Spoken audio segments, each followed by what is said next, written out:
Panguva ino vanhu voti gloves offs hemumboona zviri panapa. Aiwa, panguva ino hakuna kana kumira zvakanaka. Patinoti General Chiwenga yesterday in Politburo meeting, aiwa vainyatsoratidza kuti this leader ajamuka. Tisandapinda mashoko anobuda achisanangurwa panapa nekuti subscribe like on the bell icon. Kuna facts andaenda kaunganidza panapa. Tinoona kuti the first one, tinoona kuti the arrival ya VP Chiwenga aiwa pa the ZANU-PF headquarters. Panapa sezvamuri kuona picha mubudanyi kwamuchidzi. Temperatures are high in Zimbabwe. The arrival of VP Chiwenga at the ZANU-PF headquarters and high security alert. Politburo meeting happening right now.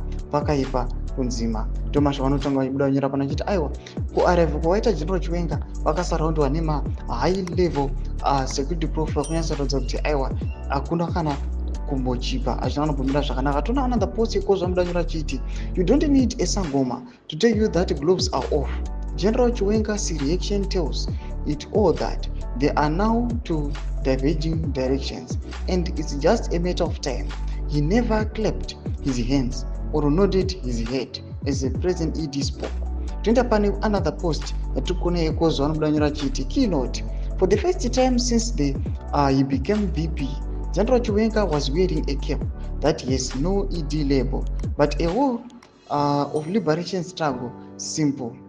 Thomas Wamdanyiro pana bzinzi aiwa kubva General Chiwenga vachipinda aiwa paupresidency aiwa zvanga vakarova giya aiwa ramuri kuna cap yanga isina kana any propaganda yeZANU-PF kana any movement aiwa ye2030 zvanyatso kupa a signal kuti aiwa the situation panguva ino haisisini kurelight kana vanhu zvavajaira. Panapa pane zvikuitika behind the scenes. Panapa tinoona kuti all these events dzakatranspire aiwa yesterday paPolitburo meeting zvinoratidza kuti General Chiwenga panguva ino aiwa is no longer tolerating zvigananda, aritomirira kenguva kuti vanhu varatidzire these guys vari vepasi.